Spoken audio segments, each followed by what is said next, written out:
આંટી તમારું નામ શું? મારું નામ પ્રતીક્ષા મહેતા છે. હું છેલ્લા 7 વર્ષથી યોગા કરું છું અને હું માનું છું કે યોગે જ મારું જીવન સુધાર્યું છે. નિયમિત કસરત કરવાની, યોગ પ્રાણાયામ કરવાના, એનાથી મને ખૂબ જ ફાયદો થયો છે. મારો થાઇરોઇડનો અડધો રોગ કેન્સલ થઈ ગયો છે. અને ખાવામાં અમે એકદમ સિમ્પલ છીએ. જ્યારે મારા છોકરા ફોરેનથી આવે છે ત્યારે મને પીઝા ને પાસ્તા ને બધું ખવડાવે છે, પણ એ સિવાય હું એ ખાવાની વિરુદ્ધ છું. હું ઘરમાં બનેલું ખાઉં, ઘરમાં તળેલી વસ્તુ પણ ખાઉં, ભજીયા ખાઉં, મુઠિયા ખાઉં, ઇડલી ખાઉં, બધું ખાઉં છું.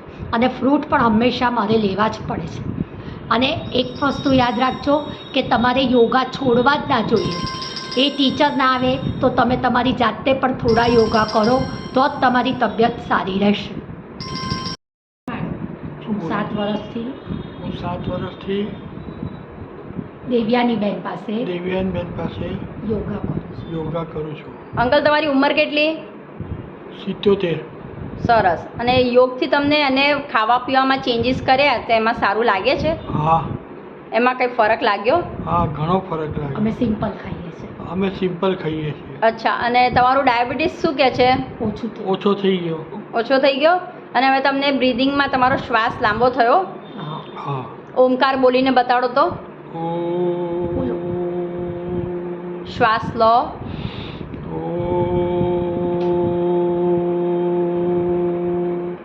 Very good.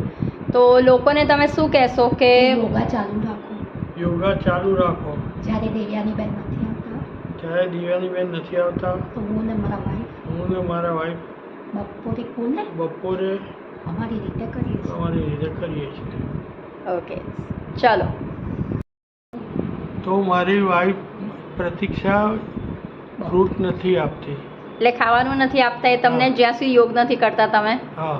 અચ્છા. અને તમે ફ્રૂટ પછી જે ડ્રાયફ્રૂટ્સ મેં કીધા તે ચાલુ થઈ ગયા તમારા? ડ્રાયફ્રૂટ ખાઈએ છીએ. અચ્છા. પછી રોટલી શાક દાળ અને છાશ તો જોઈએ જ. હા. Very good.